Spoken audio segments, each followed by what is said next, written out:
검찰은 조만간 조국 전 장관을 다시 소환할 방침입니다. 지난 조사엔 입시 관련 질의가 주를 이뤘다면 앞으로는 사모펀드 관련 조사도 이어질 것으로 보이는데요. 하지만 조 전 장관이 입을 다시 열 가능성은 낮아 보입니다. 진술 거부는 피해자의 유일한 무기라는 자신의 주장대로 말입니다. 그런데 이 묵비권 행사 일반 사람들에겐 말처럼 쉽진 않다고 하는데요. 그랬다가 괜히 의심받으면 어떡하냐 이런 생각부터 들기 때문이죠.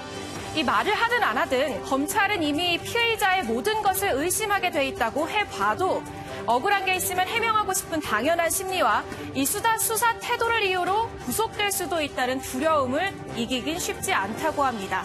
묵비권 그야말로 양날의 검입니다. 이 무기가 약이 될지 독이 될진 지켜봐야 합니다. 프레스콕 조 전 장관의 무기입니다. 네, 지난주에 이어 이번 주도 조국 전 장관에 대한 소환 조사가 이어질 것으로 보입니다. 여러 가지 얘기들이 흘러나오고 있습니다. 자, 유호정 기자, 방금 얘기를 했습니다만은 서울대 조 전 장관의 서울대 연구실에서 PC가 있었죠. 그것을 검찰이 지난번 압수수색을 했어요. 자, 이 PC에서 서울대 공익인권법센터의 인턴 증명서 파일이 발견이 됐다. 이런 보도가 오늘 좀 있었습니다. 자, 그 파일은 위조하려고 만든 파일인지 아니면은 통상적으로 인적사항을 기재하기 위해서 서울대 측에서 일부러 보내준 파일인지 그 여부가 제일 쟁점인 것 같은데 제일 먼저 검찰이 이 파일을 어떻게 지금 보고 있는지 그 시각부터 좀 설명을 해줘야 될 것 같아요. 네, 일단 이 파일이 관련해서 이 과거에 인턴 증명서가 조 전 장관의 압수수색 당시에 발견됐던 파일과 동일한 파일인 것으로 알려지고 있습니다. 예. 이때 이제 김경록 씨가 조 전 장관의 자택 카드를 제출을 했고 여기서 이제 발견이 된 거죠. 예. 그래서 이게 이제 혹시 집에서 발견이 됐으니 위조된 게 아니냐 이런 의혹이 제기됐던 상황인데요. 당시에 조 전 장관은 이 가족이 모두 다 쓰고 있었던 PC이기 때문에 예. 본인은 전혀 관여가 되지 않았다 이렇게 해명을 했던 상황입니다. 예. 그런데 이 지난 5일에 이 조 전 장관 연구실을 압수수색하면서 이 같은 파일을 확보하면서 이제 조 전 장관의 연루 가능성에 대해서 지금 얘기가 되고 있는데요. 예. 이 말씀하신 것처럼 이 증명서가 위조된 것이냐 아니면 뭐 가족이든 어디든 누가 이제 여기서 이 만든 증명서냐 혹은 이제 이 인권법센터에서 보낸 증명서냐 이게 이제 쟁점이 될 것으로 보입니다. 예. 이 관련해서 조 전 장관 지난 조사 때 입시 비리 위주의 질문이 이어졌다고 이제 알려졌는데요. 이때도 이 질문이 있었던 것으로 전해지는데 대답은 하지 않는 상황입니다. 예. 그래서 이제 수사 상황을 조금 더 지켜봐야 할 것 같고요. 하나 좀 쟁점을 얘기하자면 이 딸은 공범으로 기소가 됐는데 이 부분에 대해서 공소시효가 이미 만료가 된 상황입니다. 예. 이게 공문서 위조 행위에 대해서는 공소시효가 10년이기 때문에 2009년 을 기준으로 해서 2019년 5월에 공소시효가 만료된 상황이어서 이 부분이 이제 앞으로 쟁점이 될지 안 될지는 조금 봐야 할 것 같습니다. 지금 조국 전 장관의 자택에서 나온 인권법센터의 인턴 증명서 파일 그리고 서울대 조국 전 장관의 개인 연구실에 있는 PC에서 발견된 이 인권법센터의 인턴 증명서 파일. 두 파일이 동일한 파일이다라는 것까지는 지금 확인이 된 건가요? 아니면 그것도 추정에 불과한 건가요? 네, 그렇습니다. 이게 일단 조 전 장관 측의 보도로, 이 발언으로 이제 보도가 됐는데요. 이게 뭐 다른 조작된 파일이 아니라 이전에 발견된 인턴 증명서와 같은 파일이다. 그리고 이제 사무실과 자택의 PC가 연동이 되다 보니 같은 파일이 발견될 수밖에 없는 구조다. 이런 해명의 이제 보도가 지금 나온 상황이고요. 예. 뭐 공식적으로 확인된 건 아닙니다. 예, 요즘 뭐 클라우드 기능이라고 해서 뭐 집에서 쓰는 PC, 또 내 스마트폰, 또 학교 연구실에서 쓰는 PC를 다 연동시켜 놓으면 파일을 공유해서 언제든지 볼 수가 있는 거죠. 서로 다른 장소에서. 그런 파일일 가능성도 있다. 예. 문제는 그러면 이 파일이 조작의 흔적이 있는 파일이냐 아니면은 서울대 인권법센터에서 인턴 증명서 세부 내용 기재를 위해서 딸이든 아들이든 세부 내용 기재를 위해서 보내준 빈칸을 채워넣는 양식의 그런 파일이냐 하는 부분이 좀 쟁점이 될 것 같아요. 지금 어떤 쪽으로 조금 더 무게중심이 가 있는 겁니까? 네, 일단 우선 오늘 나왔던 보도 내용을 설명드리자면 지금 이번에 발견된 문건은 어떤 조작의 흔적이 남겨져 있는 문건이 아니라 이 서울대 공익법인권센터에서 보낸 이 원상태 문서라는 보도가 나왔습니다. 그러니까 어떤 거냐면 이 문건에 대해서 이 조 전 장관의 딸이 자신의 신상 정보를 기재를 하고 이후에 이것을 공익인권법센터에 제출을 하는 형태였다는 거죠. 그래서 그 당시 이제 앞서는 이 문건이 발견됐다라고 했을 때 결국 이것이 이 조 전 장관이 어떤 위조하거나 하는데 개입했던 것 아니냐 이런 의혹들이 제기가 됐었는데 예. 사실은 그 문건이 이 공익인권법센터에서 보낸 문건이라고 한다고 하면 그게 어떤 위조의 증거라기보다는 통상적인 절차로 봤을 때 원 상태의 문건을 받아서 자신의 신상 정보를 기재를 하고 추후에 보내기 위해서 받았을 원문 문서일 가능성이 있다. 이런 식의 이야기가 나오고 있습니다. 예. 통상 많은 경우에 어떤 뭐 상장이라든지 아니면 표창장이라든지 여러 가지 뭐 서류와 관련해서 개인적인 인적 사항을 기입할 때는 또 그 주최 측에서 그렇게 빈 공간으로 해서 파일을 보내주죠. 받는 사람이 거기다 이입력을 해서 다시 보내주면 그거를 문서로 이제 출력해주는 그런 형식이 있기 때문에 이것만 갖고는 조국 전 장관이 인턴 증명서 허위 조작에 관여했다 이렇게 직접적으로 단정하기는 좀 무리가 있군요. 네, 조 전 장관도 그 9월 달에 인사청문회 당시에 이 문건과 관련해서 아마도 이 센터의 공식 파일 양식일 것이다 이렇게 해명을 했는데요. 예. 이 주장을 뒷받침하는 내용의 보도가 오늘 나온 겁니다. 예. 당시 한인섭 형사정책연구원장, 서울대 인권법센터 센터장을 하고 있었죠. 지금 이제 형사법 원장이긴 합니다만은 센터 실무자가 이 인턴 증명서를 발급했다, 허위는 아니다라고 이제 당시 주장한 바가 있죠. 그와 비슷한 맥락에서 이 문제를 좀 봐야 된다. 네, 일반적인 예. 양식과 좀 다른 이유에 대해서는 실무자의 문제이기 때문에 잘 모른다라고 하면서 전체적인 취지 자체는 어쨌든 뭔가 위조를 하기 위해서 문건이 유출되거나 했던 것은 아니다라고 주장을 했습니다. 예. 그렇지만 또 다른 한편에서 보면은 조국 전 장관이 직접 이 양식 파일을 만들어서 그것을 인권법센터에 전달해 줬을 가능성도 지금으로서는 배제하기 어려운 거 아니겠습니까? 물론입니다. 검찰도 예. 그 부분에 대해서 계속해서 의심을 갖고 수사를 하고 있고요. 결국 이 문건의 상태와 관련해서 추후 검찰 수사 결과에서 드러날 것으로 보입니다. 예. 유호정 기자, 지금 이렇게 언론 보도가 조금 다른 시각에서 나오고 있어요. 검찰은 뭐 이에 대해서 맞다 틀리다 여전히 확인해 주지는 않고 있는 거죠. 네, 그렇습니다. 조 전 장관 이 수사 상황과 관련해서는 어떠한 얘기도 이제 하지 않고 있고요. 다만 이제 추가 소환 시점에 대해서 이제 조율 중이다. 이 정도 입장만 이제 내놓고 있는데요. 예. 이와 관련해서는 직접 조 전 장관이 조작을 했을 가능성도 물론 이제 들여다보고 있겠지만 그 외에 이제 한인섭 원장과 친분이 있기 때문에 그쪽을 통해서 증명서를 발급받도록 어떤 영향력을 행사했을 수도 있지 부탁을 했을 않겠느냐. 수도 예, 있고. 예. 이런 가능성까지도 지금 들여다보고 있는 것으로 전해집니다. 알겠습니다. 예, 언론 보도 내용만 갖고서는 이게 위조된 것인지 아니면 진짜인지 진위를 구분하기가 좀 쉽진 않은 것 같습니다. 이와는 별개로 조국 전 장관 지난주에 한 차례 소환이 됐지만 묵비권을 행사했잖아요.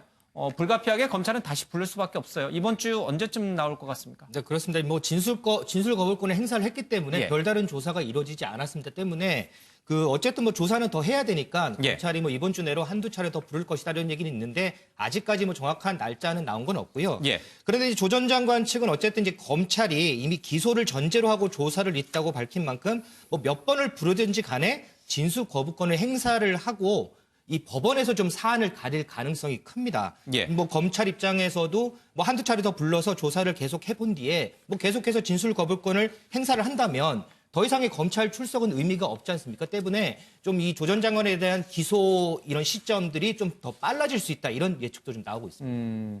한두 차례 더 부르겠지만 여전히 진술을 거부할 가능성이 높은 거죠? 그렇습니다. 뭐 지금 첫 번째 검찰에 출석을 했을 때 진술 예. 거부권을 행사했고 그에 합당한 이유가 있었기 때문에 앞으로 조사에서도 진술 거부권을 계속해서 행사할 가능성이 좀 더 크고요. 그렇지만 이제 뭐 출석을 해서 뭐 여러 가지 얘기를 한다면 검찰 수사가 좀 더 길게 되겠지만 계속해서 진술 거부권이 행사가 된다면 검찰 입장에서도 뭐 더 이상 뭐 부를 필요 없는 거 아니냐. 이쯤에서는 예. 기소를 해야 되겠다라고 하면서 기소 시점은 좀 더 빨라질 수가 있겠죠. 알겠습니다. 앞서 유호정 기자가 발제할 때 언급을 했습니다마는 조국 전 장관이 과거 논문에서 이 진술 거부는 피의자의 유일한 마지막 권리다 이런 말을 했잖아요. 앞서 이제 고유정 얘기를 하면서도 고유정도 현재 법원에서 재판 과정에서 검사 질문에 거부를 하고 있는데 이 거부한다고 해서 이게 도덕적으로 비난받을 일인가? 법적으로 문제가 있는 것인가? 그건 아닌 거죠? 네, 그렇습니다. 이 법조인들도 이 피의자의 권리다. 이 부분, 진술거부권이 피의자의 권리다라는 거에 반대하는 사람들은 전혀 없습니다. 이게 당연히 헌법상 보장된 권리이기 때문인데요. 그런데 다만 이 조 전 장관을 향해서 이 진술 거부권에 대해서 뭐 지적이 계속 이어지는 이유가 이 조 전 장관이 다름 아닌 법무부 전직 법무부 장관이었기 때문일 겁니다. 이 법무부 장관은 어쨌든 검찰을 이제 지휘하는 역할을 했기 때문에 그런 자리에 있었던 이제 조 전 장관이 이 검찰 수사를 일종의 무시하는 듯한 이 태도를 보이는 것이 적절하냐 이런 도의적인 책임 문제가 계속 지적이 되고 있는데요. 계속 말씀드리자면 법적으로는 전혀 문제가 없는 피의자의 권리가 맞습니다. 예. 법무부는 법무행정을 다루는 정부 부처죠. 정부 기관이죠. 따라서 검찰들의 수사권도 보장해줘야 되지만 또 피의자의 방어권도 역시 보장해주는 게 법무부의 주요 업무 가운데 하나입니다. 윤 의원님, 이런 맥락에서 보자면 조국 전 장관이 법무장관까지 지낸 사람이 어떻게 검찰 수사에 그렇게 묵비권 또는 진술 거부를 할 수가 있느냐라면서 문제가 있다 이렇게 비판하시는 분도 있고 법무부야말로 피의자들의 인권 보호에 누구보다 앞장서야 되기 때문에 당연히 자신들의 권리인 진술 거부, 묵비권은 보장돼야 된다 이렇게 또 옹호하시는 분들도 있고. 예, 조국 전 장관의 진술 거부권에는 두 가지 또 다른 얘기가 섞여 있어요. 하나는 진술 거부권이라는 게 우리 형사소송법에 보장돼 있는 권리이긴 한데 과거 경우에 독재 정권 시절에 국가보안법이라든지 또는 체제 저항을 했던 분들에게 죄명을 씌우는 검찰이 처음부터 짜놓은 형태로 몰아가는 그런 경우에 난 체제 자체를 인정하지 않겠다라는 의미의 사법체계를 인정하지 않는다. 그렇습니다. 사법체계를 난 인정할 수 없다라는 의미에서의 일종의 저항권으로서 활용이 됐던 거예요. 또 하나는 조국 전 장관이 박근혜 정부의 국정농단 관련 재판, 수사 때 일부 판사들이 이 진술 거부권을 행사를 했을 때 이에 대해서 트윗에 또 강력한 비난을 했던 글을 올렸거든요.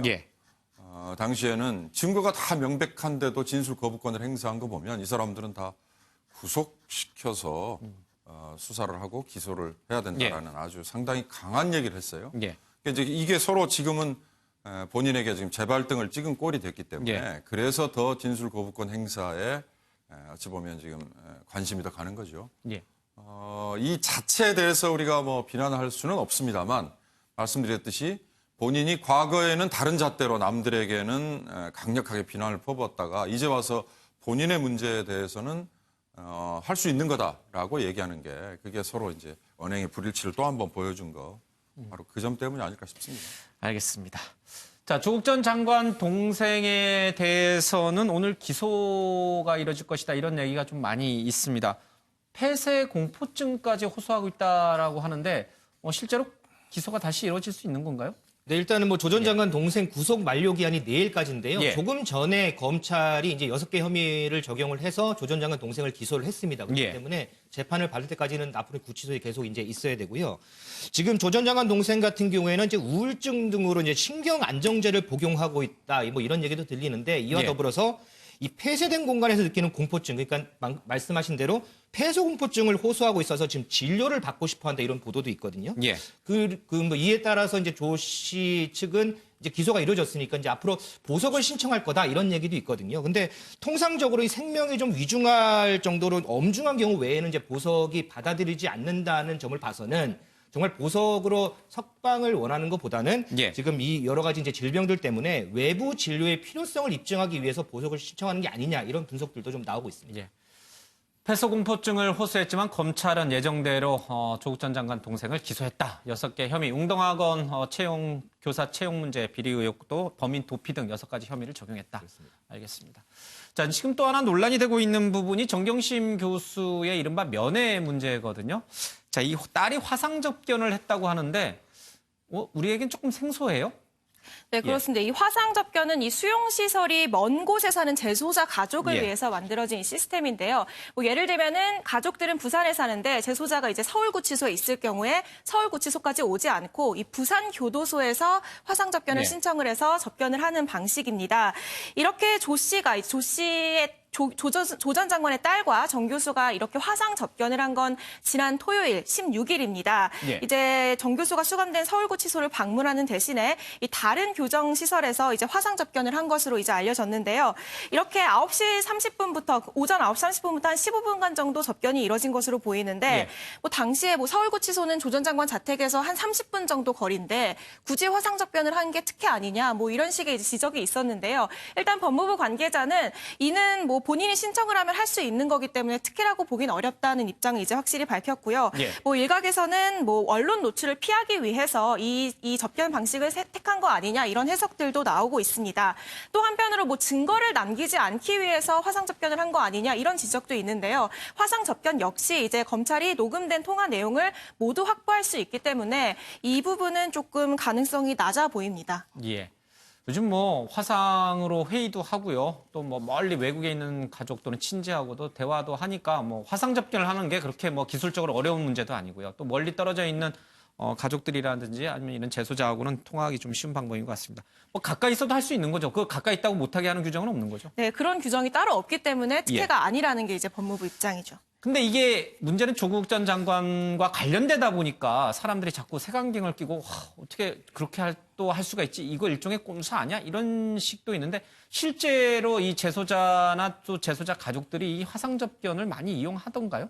네, 맞습니다. 말씀하신 것처럼 예. 이제 이 접견의 종류가 예를 들면 직접 만나는 일반 접견이 있고 또 예. 이 인터넷 PC를 통해서 하는 PC 접견이 있고 최근에는 워낙 이 스마트폰을 많이 쓰다 보니까 스마트폰에 이 관련 앱을 깔아서 어플리케이션을 깔아서 하는 식의 방식이 이루어지고 있는데 최근에는 아무래도 이 스마트폰을 활용한 화상 접견 방식이 많이 이루어지고 있다고 합니다. 예. 기자들이 뭐 곳곳에 배치돼 있으니까 딸의 입장에서 보면은 어머니를 보고 싶어도 쉽게 찾아가지 못하니 화상 접견한 것이다. 굳이 이걸 뭐 문제 삼을 일은 아닌 것 같습니다. 알겠습니다. 또 하나 이게 약간 좀 주변적인 이슈이긴 합니다만은 조 전 장관의 차를 운전하는 운전기사의 신분이 오늘 뭐 언론에 보도가 됐어요. 네, 그렇습니다. 우리가 그것까지 관심을 가져야 되는가 하는 근본적인 생각도 좀 합니다만은 누가 운전을 하고 있습니까? 일단은 뭐 궁금증은 가질 수 있겠죠. 조 전 장관이 장관직을 내려놓고 일정 기간에서는 본인이 직접 운전해서 본인 차를 이렇게 몰고서 다녔거든요. 근데 최근에 봤더니 운전기사가 운전을 하는 차를 타고 이렇게 다니더라. 그래서 알고 봤더니 이 사람이 그 문재인 캠프 출신의 이제 구승혜 씨다 이렇게 지금 알려져 있거든요. 구승혜 씨 같은 경우에는 2012년에 문재인 당시 후보 이제 비서실에서 근무를 했고 2017년 대선 때도 그 문재인 캠프 조직본부에서 팀장을 일했고요. 얼마 전까지 박상기 전 법무부 장관 정책보좌관도 했습니다. 근데 특이한 게 이 구 씨가 조 전 장관하고 같은 아파트, 같은 동에 살고 있더라라는 게 지금 알려져 있거든요. 뭐 그 문재인 캠프에서 뭐 여러 차례 일을 했고 오래도록 일을 했고 또 박상기 법무부 장관 그 정책 비서관까지 했기 때문에 뭐 친분이 있을 수도 있고요. 뭐 친분 때문에 그 같은 동 사는 뭐 주민이지 않습니까? 그래서 서로 도와주는 뭐 이런 성격으로 같이 뭐 조력자 입장에서 뭐 다닐 수도 있다 뭐 이렇게 얘기가 나오고 있습니다. 뭐 딸이 엄마를 화상 접견을 하는 거, 또 조국 전 장관의 차를 아는 지인이 모는 거 이런 것들은 굳이 뭐 우리가 문제 삼을 만한 성질의 것은 전혀 아닌 것 같기도 합니다.